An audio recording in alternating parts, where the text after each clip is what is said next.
my honor to speak in this international Egyptian Stroke Conference. First of all, I would like to thank Professor Dr. Hadi Arif, Professor Dr. Ahmed Ali, Professor Dr. Sam Salah for this nice meeting. Today we start by Dr. Joseph Alaouna. Dr. Joseph Alaouna is the neurologist at the Bedford Hospital and Adult Hospital in Ukraine. And we speak today about current and future trends in stroke.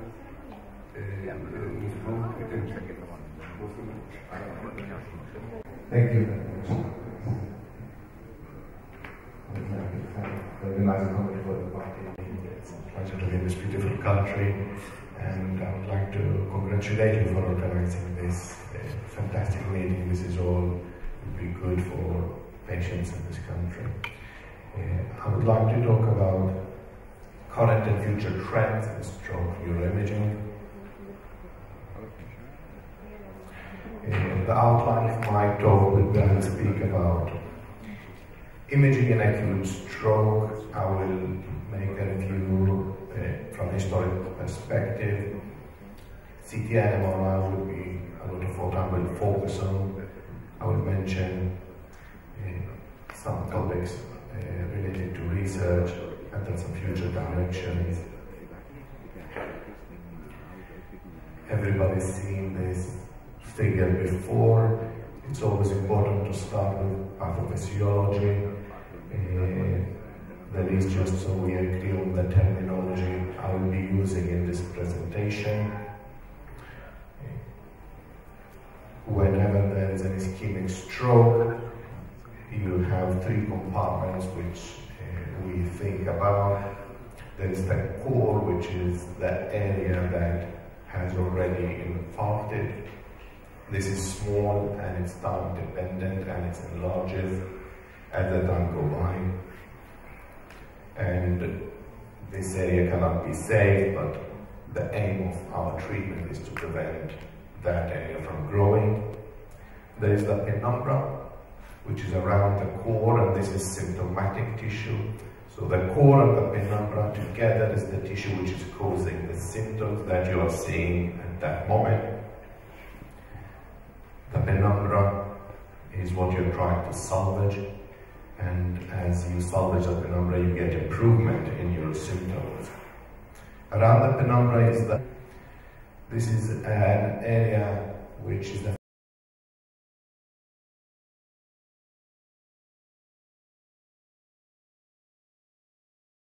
leukemia is a normal auto-regulated tissue. Now, while I was doing this presentation, when we see a stroke patient, there are different aspects which you look at with neuroimaging.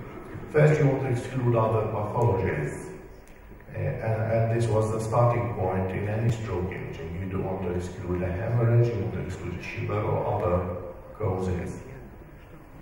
But with images, then you would like to have a positive diagnosis. You have something which confirms what is your clinical impression. You are trying to identify the size and the location of the compartments we just talked about, so you have a good picture where is the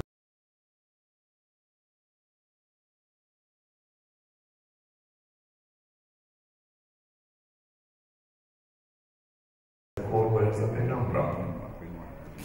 And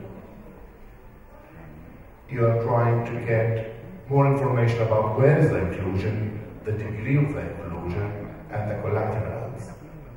So if you have all that information, you have a very good picture of the stroke you're dealing with and how to manage it. Now, why is this useful? Why do you need all this information? You may not, and many times you don't have any of that information as you're dealing acutely with stroke. But there are occasions that it can help you, and this is one example or one idea that people can work around is when you have all the information with acute imaging, you can stratify patients into different categories. And the earlier you can do that, the easier you can manage, the easier you can prognosticate, the easier you can stratify patients and decide which direction you're going. And there are many ways you're doing that. But as you image someone, you may immediately find that this is someone who has a very large vessel occlusion, which is very severe, with no collaterals at all. And from the first moment, you know this is someone who is at high risk. He has a large core. If they are young, you think this is someone who may go into develop a malignant MCA course, and you know that treatment is risky here. On the contrary, if you have someone with a large vessel occlusion and good prognostic signs, this is a small core, this is good collaterals, then you know this is where you are, you get excited, this is where you can help, this is where your intervention will make a big difference. Then there are people who have a medium size, I called it here, vessel occlusion. Your challenge in this situation is sometimes the differential diagnosis. Have you secured the diagnosis here? How can you be sure about treatment risks? What is the size of the penumbra? And I added a category of a small vessel. These are people, for example, who have very small signs or mild signs, and you want the imaging to help you further in securing what you're dealing with, because the differential may become wider. And the risk here would be different. And that group of people with a very small NIHSS is, there's a lot of work to be done, because some people, you don't treat them, or you think maybe they don't need to be treated, but they may deteriorate, so imaging may play a big role in deciding how do you manage patients with improving or very small NIHSS. And without imaging, you won't be able to make decisions. Now, reviewing images of stroke, I'll have to start with the beginning, and the first study which showed any treatment benefit is, as you're aware, in study 1995. This was a big milestone in stroke care, and this is where the story starts, where you could give treatments for stroke. And neuroimaging modalities, there is the plain CT, old-fashioned plain CT. The diagnosis there was clinical. The CT is mostly to exclude bleed or other diagnoses. And for years and until now, CT remains a basic but a standard modality for acute stroke. And many years later, ECAS-4 again. These are the two big studies which we use as evidence for our treatments. You use CT. And as I mentioned, I'm trying to give you first what is the evidence we have in managing and imaging acute stroke. Now CT has been around for a long time, and this is why it was used in the 90s. It was developed in London by Hounsfield in 1971. This is one of the first imaging he published about CT, computer tomography. People before that didn't see what's inside the brain, and it's interesting to read what the neurosurgeon who took this tumor away from the right frontal lobe, and he was impressed how accurate was the CT, and that it reflected what he saw in the operation. We live in a completely different era now. Why CT continues to be the mainstay? It's widespread, it's everywhere. And as we were talking before about stroke units, in any remote place, CT is the best you would get.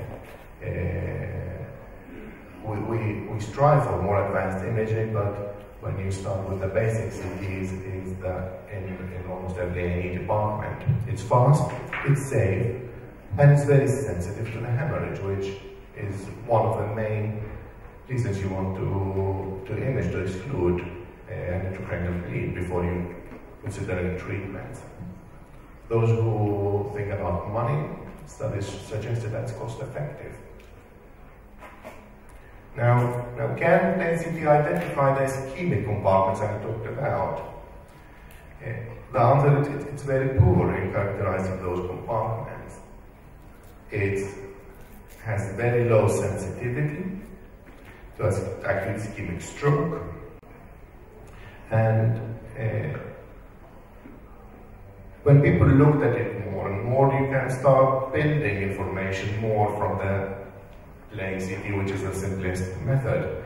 The aspect score was developed.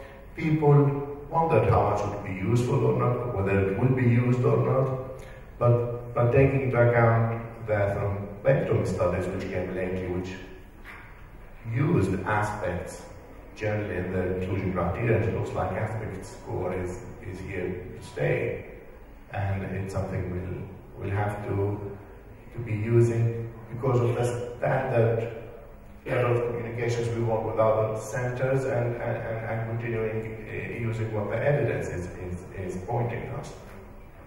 Now, the CT scan, of course, can give you much more information on occasions. You can see that MCA hypertensile. There are a lot of studies about how it can influence prognosis. You may or may not spot it, need some clinical experience, but many times it's not there. There is the dot sign, it's a Zildjian fissure, which occasionally is useful when you see. Now, while CT was the mainstay, CT angiography was always following that as the next imaging modality in acute stroke. This paper was looking at the utility of angiography and CT perfusion in the early 2000s. This is in the United States, and as you can see, this is obviously before thrombectomy came in, and the percentage was increasing. Around 2010, about 9% of hospitals were utilizing CT angiography. CT perfusion was slowly catching behind, but to a less degree. And CT perfusion is mostly used in research centers and big centers rather than small hospitals. Now, CT angiography took a big sort of booster, if I put it this way, after 2015, where we had these 6 thrombectomy studies coming up, proving that thrombectomy for large vessel occlusion is extremely beneficial. These studies generally use CT angiography in their imaging, and CTA now would follow CT plane as the 2 standard treatments, standard imaging that have the strongest evidence behind them. Apart from telling you about where's the large vessel occlusion, CTA are useful in assessing collaterals. Collaterals becoming an important part of assessing stroke, and they have shown that benefit of thrombectomy is greatest in people who have good collaterals. And collaterals can even lead to reperfusion without recanalizations, and we had nice illustrations yesterday and reasons why the collaterals might help. The CTA has the advantage as well. If you include the neck, that immediately you know the source of an infarct if you have severe stenosis, and you have also seen the route of thrombectomy wire, where if you end up having thrombectomy. Now, there are also technology developing, multi-phase CTA. Some people advocate the use of that because with the delays you can see more prominent and easier the degree of the collaterals. People who do perfusion may not need to do that because you can see the wave of contrast coming, and the information can be seen in the perfusion as well. But in this image, you can clearly see that the first row, the collaterals are very good. This is then the left MCA, the last row on the right MCA. You can see that the collaterals are bad, and this will influence management and prognosis.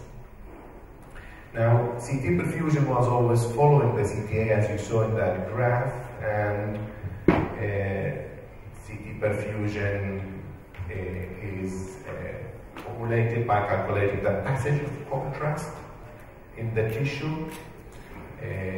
This is done mostly automatically now in most of places. There was an area where you had to do the calculations. It produces the maps, where I put in some examples of the maps.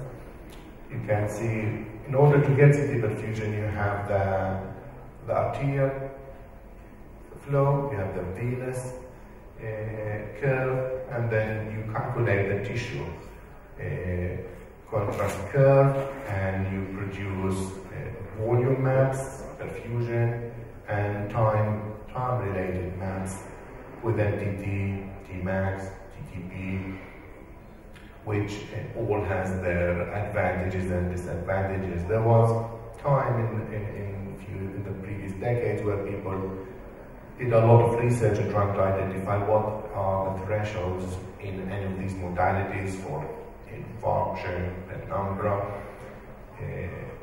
and it's still a matter of research, but there is coming more consensus into which imaging to use. It's important to point here, when I was talking about these perfusion imaging, that time imaging has been noted to be very sensitive, and many people were including leukemia, which I referred to before. Tmax, for example, now many studies are using Tmax 6 seconds, for example, to identify penumbra, where some studies in the past were using lower seconds, 4 or 2, which would be very sensitive in identifying any ischemic tissue rather than the true penumbral tissue. Now, CT perfusion, in the latest American Stroke Association, in their recommendation, they say it's not recommended. Now I have a conflict here. I did a lot of research on CT perfusion. I like it.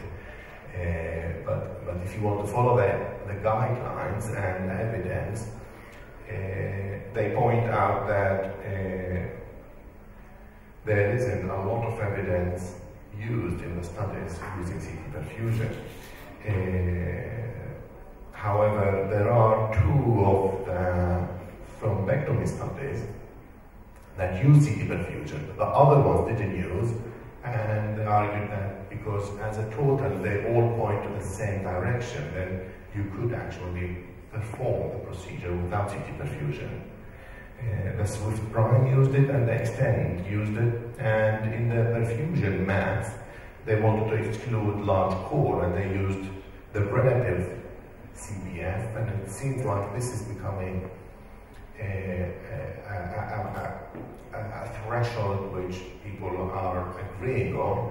30% reduction in CPF compared to the other side would be a good definition for core or tissue that is severely affected. So in the Extend, tissue below 70 ml was a threshold to exclude patients. CT perfusion was used in DAWN and DIFFUSE, so these are the studies which looked at thrombectomies beyond 6 hours.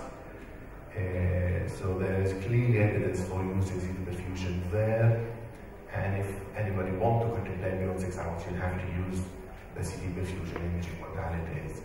DAWN used the same threshold, the regional CPF less than 30%, to calculate the infarct volume, and they performed thrombectomies between 6 and 24 hours.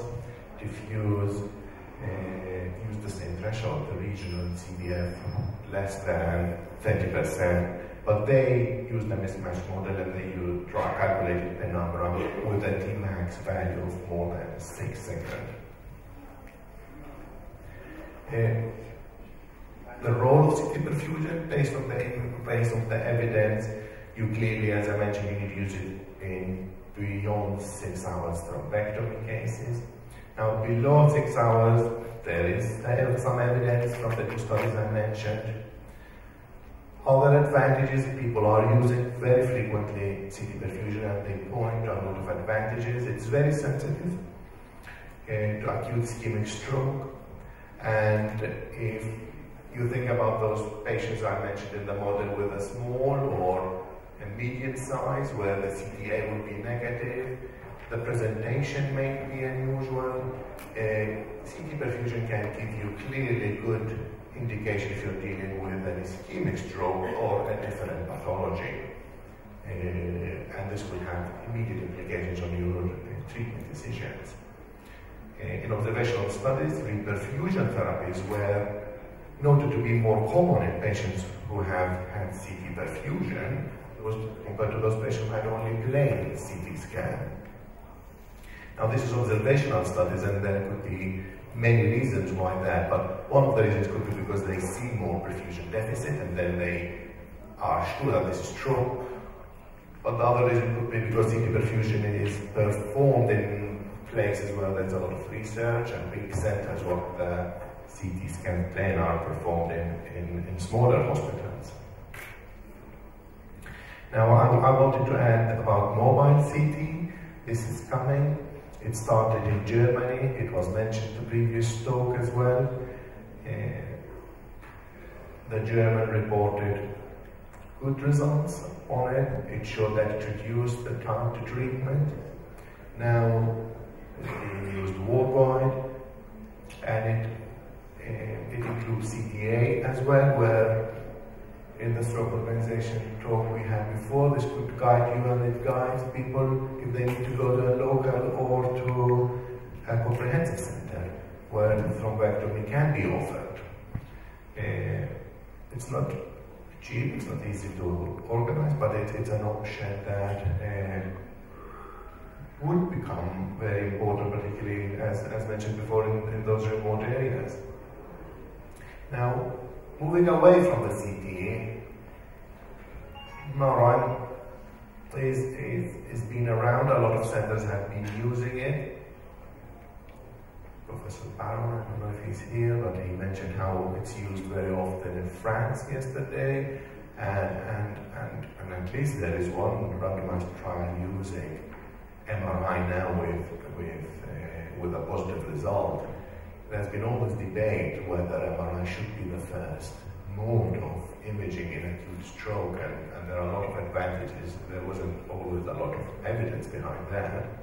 This is a wake-up study, and we were lucky yesterday to have a presentation about the wake-up study. So this is the first trial with MRI in patients. These are patients which is unknown time onset. So there are people who come, you don't know when the stroke started, they had an MRI, and what is used here is the diffusion and the flare as your critical imaging modalities. You have the diffusion, which is positive, so you know that there's an infarct, but the flare is negative, which tells you that it hasn't been for a long time. And it's been pointed by the Germans that this is a good indicator that less than 1.5 hours, and it was positive with an odds ratio of 0.61. Beyond that, the MRI was used in the thrombectomy studies. And this is a paper where they put the numbers of how many MRIs, how many CT perfusion, CTAs were done in the thrombectomy studies. And it's interesting to see, like, obviously that the CT is there, you had all of them, you have 1,356, so a big number, and CTA, because these are the thrombectomy trials, the same. Half of them had CT perfusion. Some studies were using 100%, some less. But imaging MRI, some nothing. Swift had MRI 17%, but as total numbers, you can see this is a very small number of people having MRI imaging in these thrombectomy studies compared to the CT for many reasons, as I mentioned before. But there are patients who who've been imaged with MRI and went into the trials. Dawn and Diffuse as well had MRI in addition to CT as part of their imaging protocol to identify vessel occlusion and core. So Dawn had 40 of their 107 treated patients had MRI, 37%. And in that cohort, they used TWI as a measure of core. And they used a clinical core imaging mismatch model to randomize patients for thrombectomy beyond the 6 hours. Diffuse had 23 of the 92 patients imaged with MRI, and they used TWI, less than 70, and the mismatch and the penumbra. Now, MRI has different modalities. There is diffusion, which I mentioned, it's developed in the 90s, it's very sensitive. It's traditionally believed to be the core, but there are reports that it can depict penumbra. So we have to be careful with that. It's useful in identifying malignant NCA. Susceptibility weighted images exclude hemorrhage, microbleeds, which increase the risk of bleeding, but it's not a contraindication. And susceptibility can show you the vessel occlusion on occasions. We had a nice illustration yesterday as well, where the clot in the NCA, and as it enlarges, it indicates the deterioration or points to the reason for deterioration of those patients. FLAIR is the modality good for identifying final infarct. I touched on the diffusion FLAIR mismatch. And there are reports now of FLAIR vascular hyperintensity. So these are little bright vessels you see, and there's debate whether they're good or bad, and most likely these represent collaterals. Perfusion imaging in MRI has been used in the studies, as I mentioned, and there are studies showing that very low CBV on imaging is pointing to increased likelihood of hemorrhage. So you've got both microbleeds and low CBV increasing the risk of hemorrhage. Why it's not used a lot? It's safety issues, it's time consuming, but it's becoming faster and it's more expensive. A few points quickly on PET. Penumbra has been extensively used to identify penumbra, oxygen, PET, and PET has identified also the selective neuronal loss, which is found to be in the penumbra. So you save the penumbra, but there are nerves which have died. And functional imaging has shown that this is significant. Activation is less, or there's no activation in penumbra where there's neuronal loss. This is my finished summary. I've got 1 minute after that. CT and CTA is essential, and there's future research on the rest of the modalities. Now, artificial intelligence is coming rapid, is technology advancing, calculations, models which I don't understand, these are for clever people, which I'm sure will come more, and you'll have automatic technologies. E-Aspect is a software that can calculate aspect. Maybe neuroradiologists don't like that paper, but it says it's non-inferior to neuroradiologists. And this technology will develop, and you will have more automated softwares. A recent paper in the Lancet, deep learning algorithm.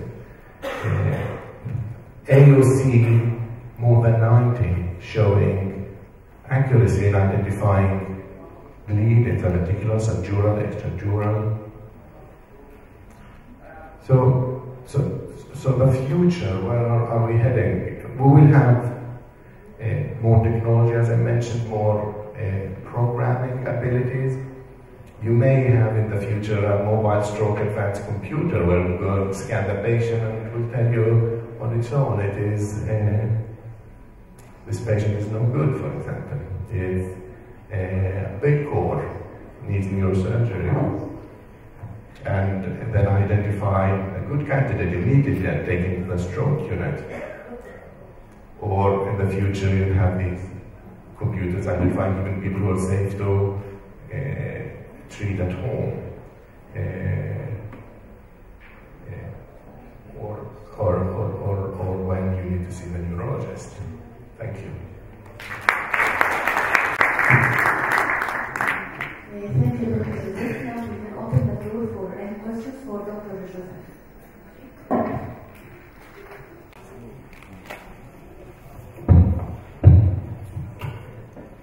Thank you very much, Dr. Joseph, for a nice presentation. And I want to take your opinion in the cases with acute ischemic stroke and stroke mimics. If there is contraindication to MRI, how we can differentiate stroke mimics from acute ischemic stroke within the first hours to give the thrombolytic therapy, the best imaging method? Thank you. If you have contraindication to MRI and you have a stroke mimic, I think this is where CT perfusion will have a major role.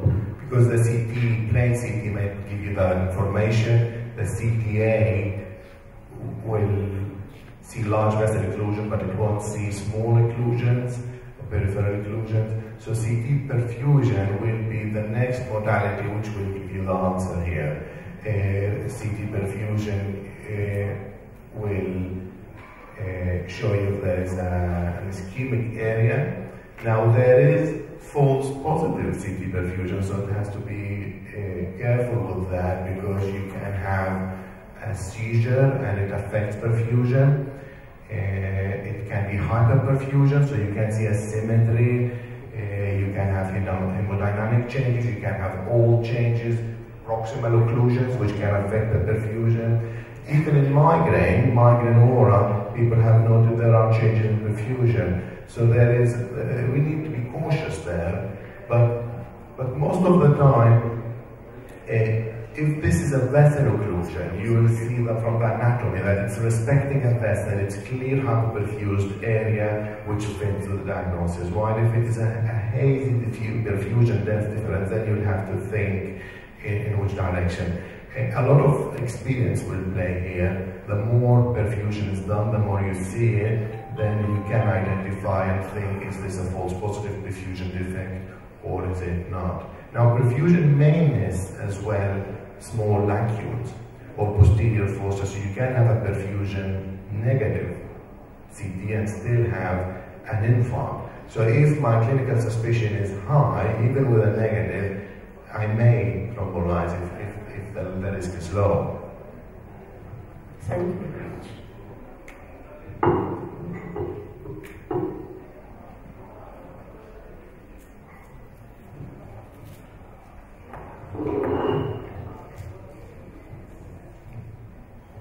Thanks, Dr. Joseph. Thank you. And now we proceed to the second talk by Dr. Asad, Professor and Head of Neuropsychiatry Department in Chance University, talk about post-stroke depression.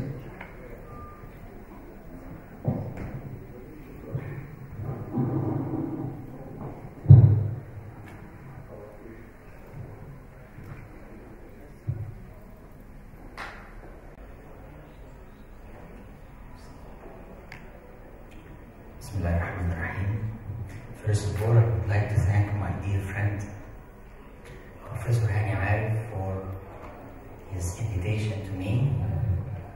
I'd like to thank you for the introduction. My talk will be very brief. It's about the interrelation between depression and stroke. Which causes the other?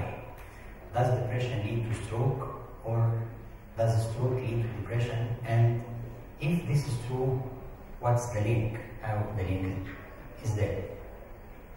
So I'm supposed to talk about first how depression leads to stroke, and second, how can stroke be a predisposing factor to depression, and then I give a brief illustration about the concept of post-stroke depression, prevalence, presentations, risk factors, assessment tools, prognostic considerations, management and racing guidelines, and user case. First, let us talk about how can depression increase stroke risk. We have different theories explaining the association between depression and vascular disease in general, not only stroke, but cardiovascular also. We can group these theories into three. First, what's called proactive theories. This theory entails that depression causes vascular disease. Several mechanisms have been suggested. First, depression can lead to platelet aggregation through procoagulation process. Depression can lead to abnormalities in the hypothalamic pituitary adrenal axis. These have been associated with depression and type D personality. And the dysfunction in HPA axis will lead to hypercortisolemia, and hypercortisolemia will induce inflammatory processes with increase in the pro-inflammatory cytokines, and this finally will lead to stroke. Autonomic nervous system dysfunction with heart rate variability, alteration, and relation of depression to hypertension, and I'll talk to this later. The second theory is the reverse. We have vascular disease that can cause depression, and we have several biological theories to explain this, as well as psychosocial theory. Another theory said that neither disorder causes the other. Both disorders are caused by a common mechanism. It's called the transactive theories. We have common factors for both. We have atherosclerosis, which can predispose to ischemic strokes, and at the same time can predispose to depression. We have immune and inflammatory factors which can lead to both conditions. So these are the different theories explaining the interrelation between depression and vascular disease in general. Regarding depression and hypertension, a lot of evidence have said that depression is a real risk factor for hypertension. These are the evidence data from the National Health and Nutrition Examination Survey, coronary artery risk development in young adults, and also Canadian evidence. Several explanations have been put. Of course, hypertension is a risk factor for stroke. So indirectly, because depression increases hypertension and hypertension increases stroke, depression is a risk factor for stroke. Now, we are talking about depression not as a psychiatric disorder. Depression is now considered not only a neurological disorder, but it is rather a systemic disease.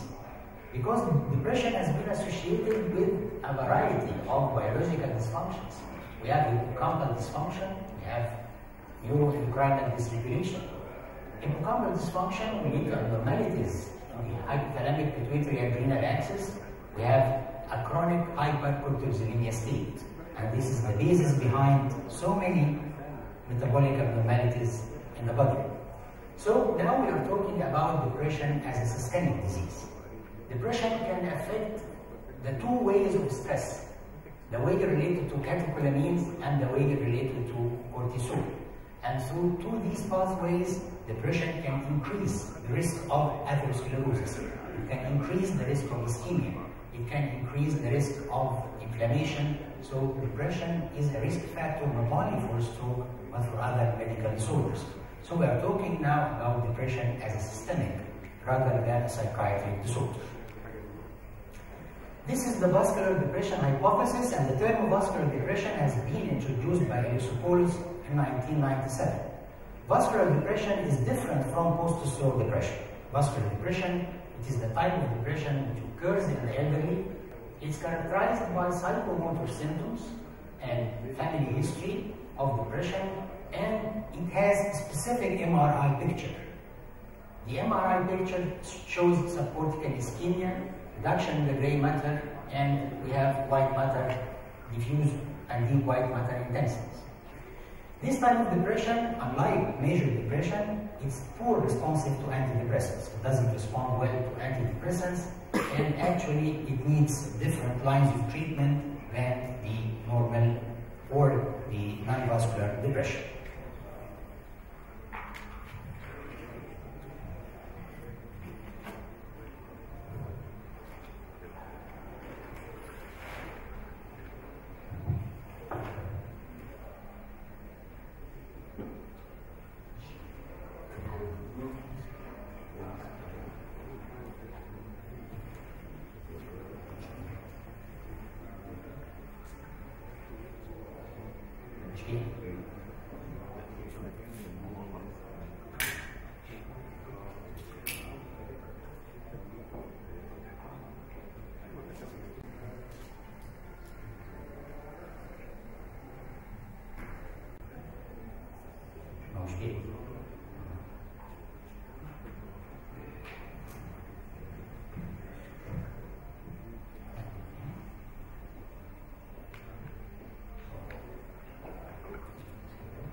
Then we come to the second aspect, how can stroke leads to depression or a risk factor for depression?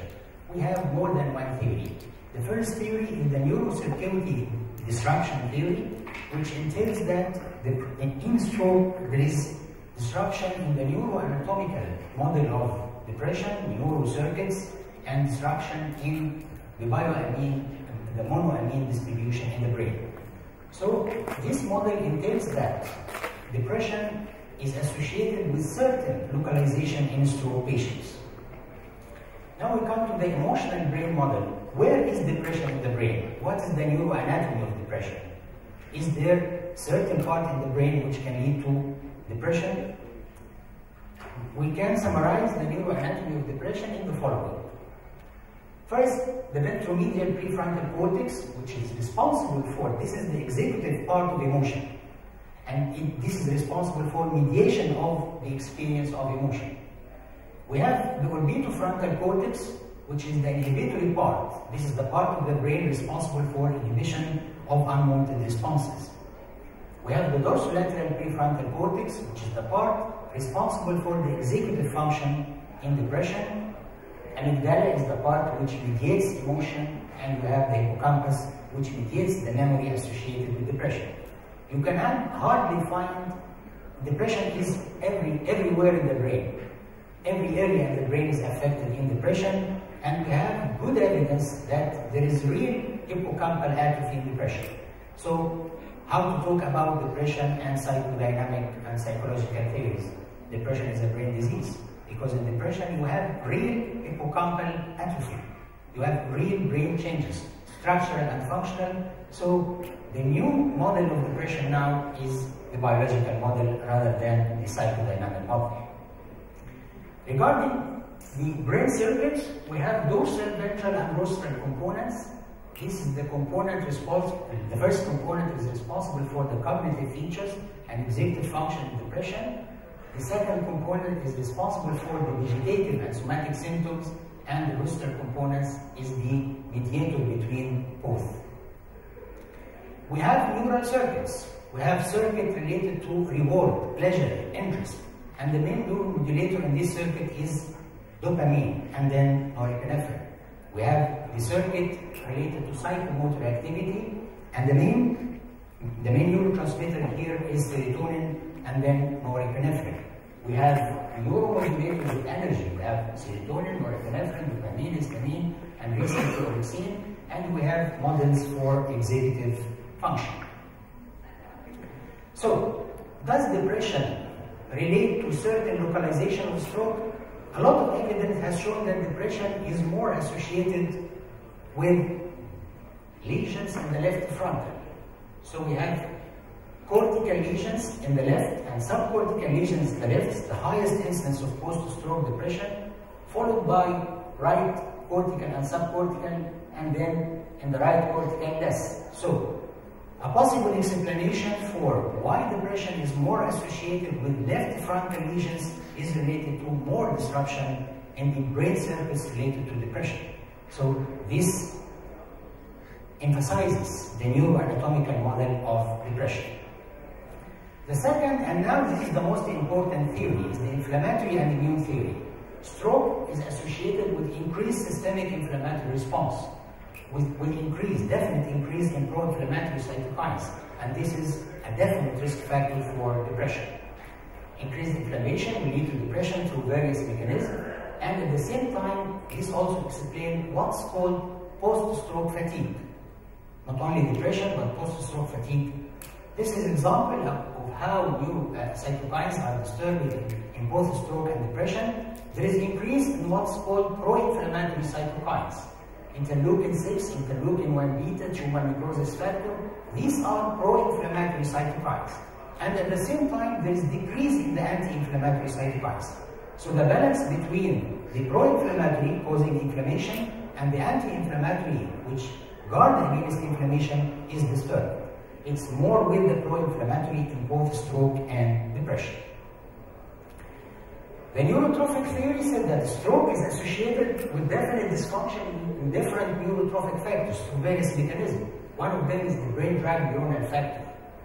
So we have problems in long-term potentiation and mucogenesis, and these are risk factors for depression.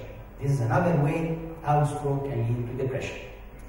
Inflammatory mediators may play a role, and we have recently a possible role of orexin in this process. So orexin can lead to depression, can lead to cognitive dysfunction, and can lead to inflammation. And of course, orexin is a subsequent of stroke, orexin disruption. The fourth theory is the psychopathologic theory. Of course, depression is related to problems in coping mechanism. It's related to pre-morbid personality, family history, a defective coping mechanism, defective social support. All these factors can lead to depression. Let us make an overall illustration of how stroke can lead to depression. We have acute stroke, we have psychological factors, we have lesions in the areas related to depression, the limbic system, and we have inflammatory mediators, increase in the pro-inflammatory cytokines. This will affect the other systems. It will affect even the monoamine system, and all these mechanisms can lead finally to post-stroke depression. So this is a brief illustration of the different mechanisms how stroke can lead to depression.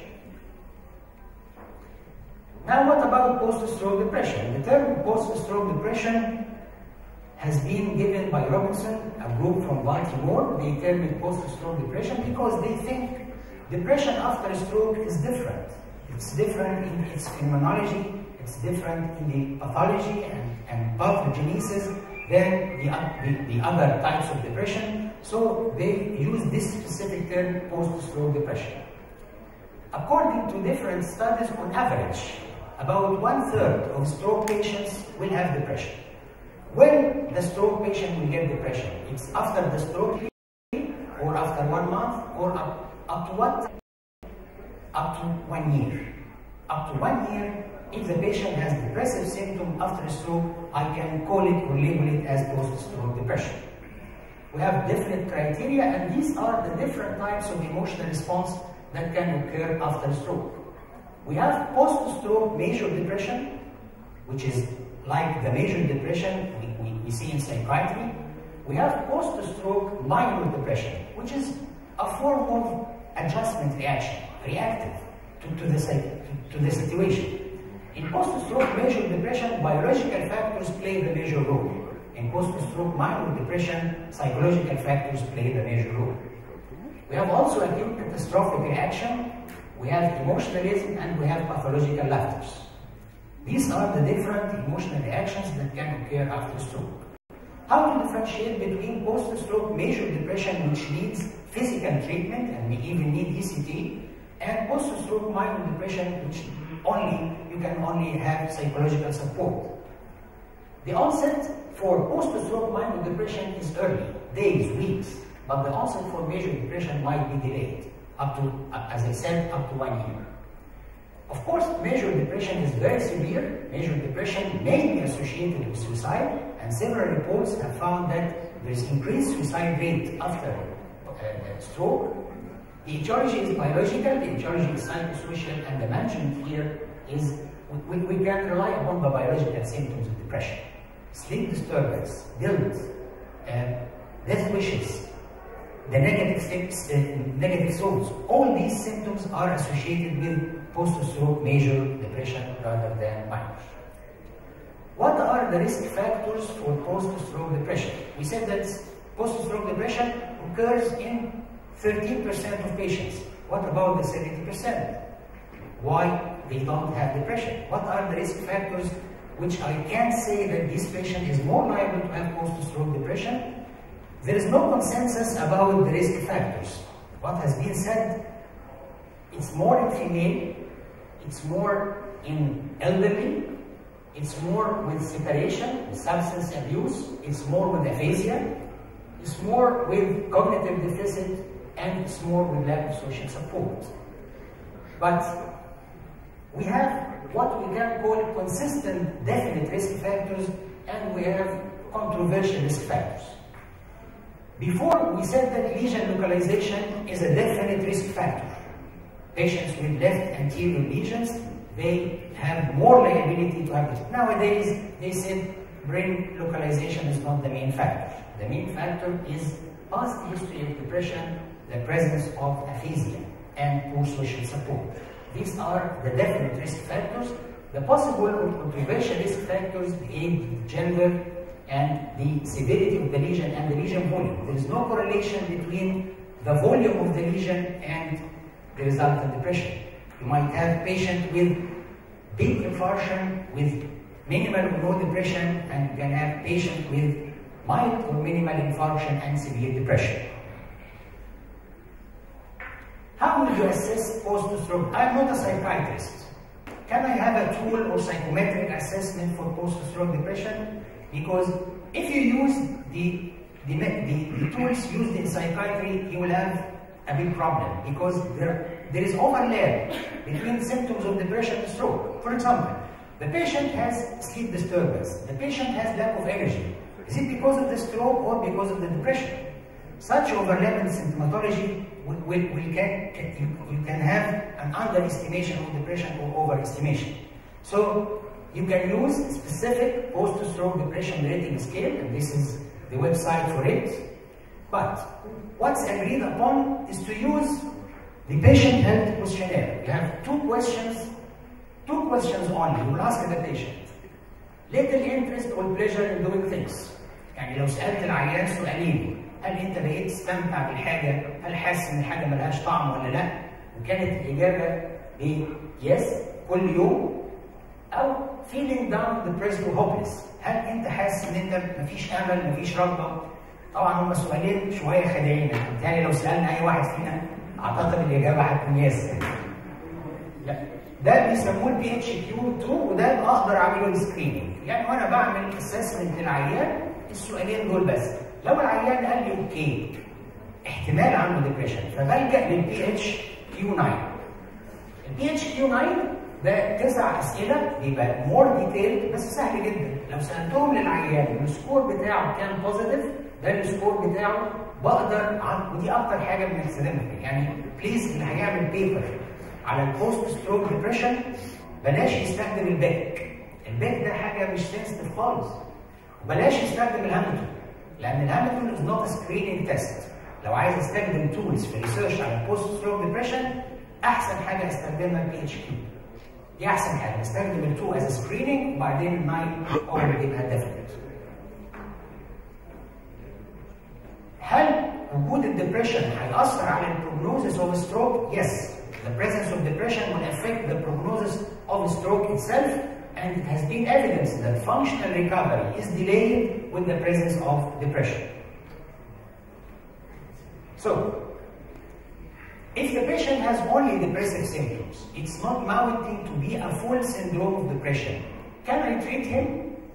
Can I treat the patient with only post-stroke depressive symptoms, not disorder? Yes, because it has been found in a lot of research that patients with post-stroke depressive symptoms will eventually develop post-stroke depression. So, at this stage of only the patient has depressive symptoms, mounting depressive symptoms, you can give the antidepressant. Of course, several research has been done about SSRI, SNRI, and others, and even you can CBT. This is the most recent guidelines about post-stroke depression. It's a very interesting, really scientific statement. It has been published in Stroke, February 2017, and it is the scientific statement for healthcare professionals from the American Heart Association and the American Stroke Association. The American Academy of Neurology affirms the value of this statement as an educational tool for neurologists. Anyone wants to study about post-stroke depression, he has to read this text. It's very, very interesting. It depends upon published data and expert opinions, and the objective of this statement is to increase awareness about post-stroke depression, to discuss evidence-based management, and to recommend areas for research. This is a summary of what has been said in the statement. The prevalence, as they said, is 1/3. It's more in females. It's dynamic, it can occur up to 1 year. As I said, these are the most accepted assessment tools, PHQ 2 and 9. mortality is increased in depressed patients with stroke, there is a possible role for some drugs, and there is no consensus about whether to use SSRI or antidepressants as prophylactic or not.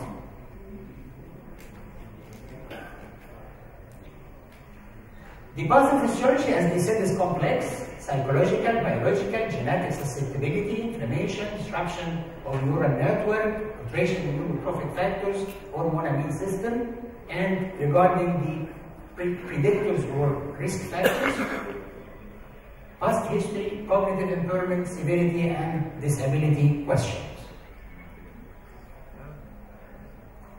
Usually, I end my presentation with the recent updates.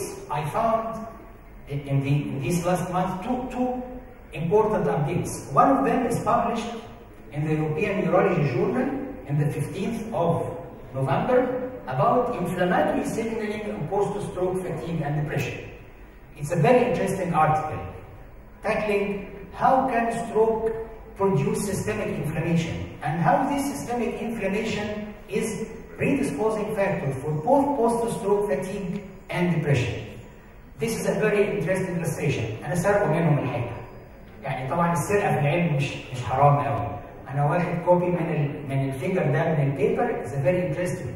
بيجمع ازاي الدبريشن ادي الاسكيميا هي بتعمل انفلاميشن، والانفلاميشن بيعمل ديبريشن، فاتيج، سليب ديستربنس، كوجنيتيف ديفيكولتيز، وازاي الكلام ده بيبقى ميديتد عن طريق الانفلاماتوري ميديتورز والسيتوكاينز. The last update really was yesterday. Yesterday it was published in the Lancet. You know, nowadays we have the Stroke Forum in UK, in Telford. Yesterday in the Lancet, a paper was published online about whether it is effective to give antidepressants to promote the recovery of stroke or not. You know, the guidelines, the American Stroke Association said that fluoxetine can be effective in promoting the recovery of stroke even without depression. So they recommend using fluoxetine for patients even without depression to promote the recovery. There was no consensus about that, and the study published yesterday, it's called the FOCUS study. The FOCUS study said there is no evidence that fluoxetine can help the recovery of depressed patients. So it's a study which is against what has been mentioned before, because it's very important. I just used to mention it. Thank you very much.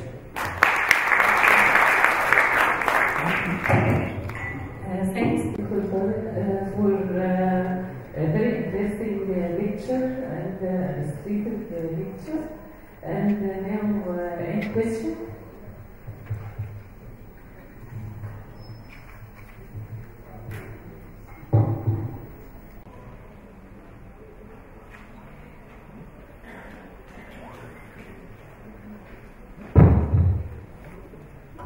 Thank you very much, Dr. Tariq, for a nice presentation.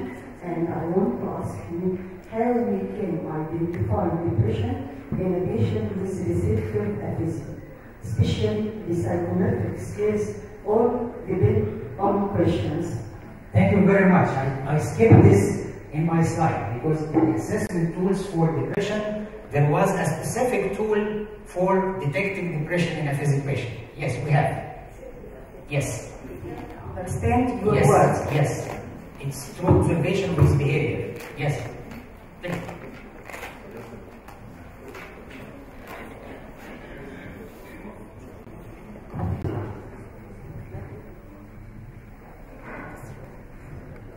Thank you. Fantastic presentation. Thank you very much. There is, for receptive aphasia, there are two other scales, measures for aphasia. One is called DISCS, which is for very severe aphasia, and it's a very simple sort of picture-based assessment tool. And the other one is called SAD-Q, Stroke and Aphasia Depression Question, and there are versions for hospitals as well as for in the community. And they've been predominantly developed in the UK by Nadine and Lincoln's team. But following on from that, The prevalence, we've measured the prevalence of depression in aphasia to be almost over 50%. And some studies have looked at a prevalence in the first year of up to 70%. So we have a significant problem in managing depression in people with aphasia. How do you manage depression in aphasia in Egypt, particularly in that first year? Yes, actually, it's one. Thank you very much for your comment about the scales, because I'm very interested in the scales with aphasia and patients with cognitive impairment, because we have also scales for patients who have cognitive impairment.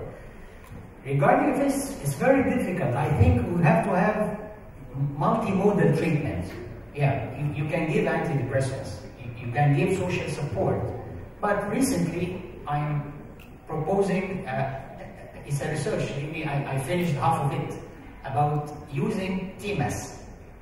Yes. And what I found in the small number of patients until now is that there is some improvement in aphasia itself. So it's for me, I'm waiting to see the results after finishing the paper, but actually I think this is one of the areas which needs more research. Thank you.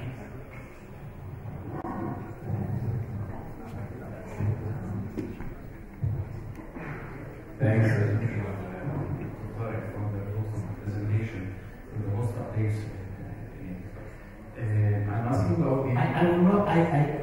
I was not planning to mention it because it was tackling my point, and that's why I mentioned it. Thank you. I'm asking about the selection of antidepressants, especially patients with anticoagulants. Sometimes it's very hard to us to give antidepressant, even in the full-blown picture of depression in a patient receiving Marivan or something like this. Yeah. There is how to select and adjustment process possible. Thank you very much for the very practical question, because selection of antidepressant, with the state of art of selecting antidepressant to stroke patient will depend on many factors. The type of symptom or the symptom profile. The patient who has sleep disturbance, agitated, you will give a sedative antidepressant more than an activating one. The patient with, for example, a retarded depression, you give an activating antidepressant. You will consider also the drug-drug interaction, because you have to have knowledge about the cytochrome system or the pharmacokinetic of the antidepressant. For example, if the patient is taking warfarin as an anticoagulant, warfarin produces drug interaction through two mechanisms. One of them is related to protein binding, and the other is related to the effect on the cytochrome system. It's preferable to use antidepressants with minimal enzyme inhibition on the cytochrome system. You have from the SSRI, sertraline and escitalopram. You have from the SNRI, desvenlafaxine, because it's not metabolized by the liver. Venlafaxine even can be used, and you have others. So whenever you have knowledge about the antidepressant, its mechanism, and what it produces on the cytochrome system, you can choose the drug. Yes. The patient is not showing good response as expected. Yes. I can increase the dose if the patient is showing mild to modest response. Yeah. But if the patient is not showing the very good mild response, and in the usual cases, I can raise the dose. In such patient, what to do if I give him 50 milligrams sertraline? And then the patient is showing mild response but not good response for him to stay on the drug. Should I give him more dose? Yes, I understood the question. It's the problem of what to do if the patient is not responding. If the patient has no response at all, it's better to shift. It's better to shift to another antidepressant. If the patient has partial response, you can either maximize.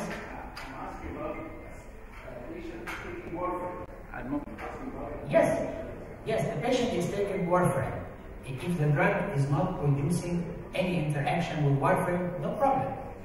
If you are going to give drug combination, you will consider the same safety profile with the other drug. I understood well, or it's... Yes. SSRI, almost all of them interact with cytochrome B450. No, not in the same manner. And some of them are not dose related. No. I mentioned two drugs which least, yes, sertraline and estelopram. Minimal effect on the cytochrome system. Okay. شكرا دكتور طارق على المحاضره. كما قلنا دايما في حاجتين انا زعلان من الناس اللي ما بلغونيش امبارح، بس طبعا انا بلغت يبقى خلاص. تو هاو لونج هستمر على الاندي بريسنت وين ديسايد تو دو اندي بريسنت. النقطه الثانيه، هل كان تو give prophylactic antidepressant in high risk patients like female over 60 and localization. السؤال صعب. السؤال الثاني، هل اقدر على حسب الريكومنديشنز القديمه اللي هي مش قديمه قوي، اللي هي من سنه، تقدر تدي بروفيلاكتيك لان هو بيبروموت ذا ريكفري، فيو هاف راشونال ان انا ادي بروفيلاكتيك في الهاي ريسك. لكن على حسب الاستادي اللي لسه منشوره، الفوكس ستادي بتقول لا. يعني انت مفيش جود ايفيدنس ان هو دي بروموت ذا ريكفري، فمش هدي بروفيلاكتيك. لو جاله ديبريشن هديله، بس الكلام او الريكومنديشن ما تستناش الفول بلو بيكتشر اوف ديبريشن. يعني لو العيان بدا يبقى عنده ديبريسيف سيمبتومز سيجنيفيكانت، صحيح ما هياش عنده، لو انا بطبق دي سام ما عندوش الخمسه كرايتيريا وعنده 2 3 لا اقدر ابدا. لكن عيان ما عندوش خالص لا. لكن استخدام البروفيلاكتيك دي كان من الحاجات اللي احنا كنا بنقولها وحلوه، ان دي الحاله الوحيده اللي اقدر ادي فيها بروفيلاكتيك انتي ديبريسنت لانه بيحسن الاوريجينال كونديشن والريكفري. بس واضح ان الفوكس ستادي بتاعت امبارح دي انه لا، ان الكلام ده مش ويل ايفيدنس. فور زي اي ديبريشن، زيه اي ديبريشن. لو العيان فور ذا فيرست تايم بدي، كنا بنقول زمان 6 شهور، دلوقتي سنه. لو العيان بوقف بيرجع له تاني، بدي 2 3 سنين، ولو اكتر من كده اتس انليمتد اكوردنج يعني الاكسبيرينس بتاعتي. one comment please. ليه كل ما اسمع حضرتك بيحصل لي مين قدام؟ عشان ذوقك انت عادي بس والله. ما يقولش اجابه فور بوست ستروك افيزيا. There is what we call bitter law. Bitter law is meaning the language, the first learned by the person is automatically preserved in aphasia. So can use the speech therapy, especially if are Muslim or other Christian, we can use the automatic language as if you from our like stimulating speech, starting speech therapy very early. This can solve some of post-depression and post-aphasia depression. Now, Dr. Hanaan will give sample from our guest speaker, Dr. Tarek Asad, and also Dr. Joseph. Now it's my pleasure actually to welcome our guests and who came from very distant places, and we are honored to have them with us. We will start and we give them the trophy of our Egyptian Society of Neurology. We will start with Professor Claude Parra. Professor Claude doesn't need an introduction. He was a well-known figure in stroke in Cambridge and then now in France, and he's a mentor actually of our Professor now Ramos and also of Dr. Joseph, and we are honored to have him with us. Thank you for coming.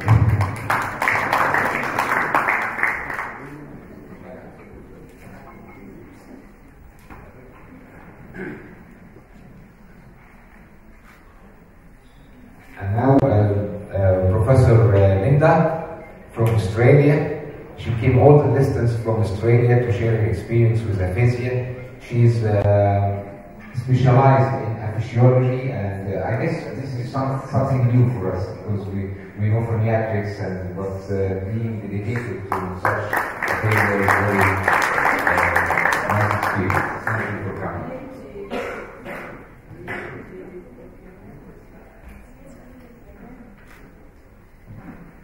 And Professor Joseph came from Cambridge to share his experience with renewable energy. You can speak in Arabic, by the way. Thank you. And Professor Dr. Adil Hazani, he is now the president of Saudi Stroke Society, and he's a friend, and actually we are sharing the experience usually what's happening in Saudi Arabia and in Egypt, and we welcome him always in Egypt, his homeland. Thank you for coming. And last but not least, my dear friend and classmate, and we were graduated together, Dr. Asad, but he chose to work as a psychiatry, and I chose to work as a neurology, and now he's the chair actually of the department.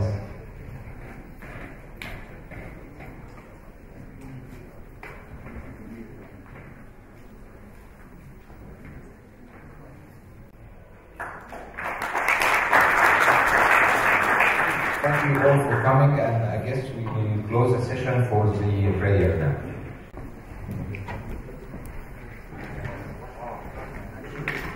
We can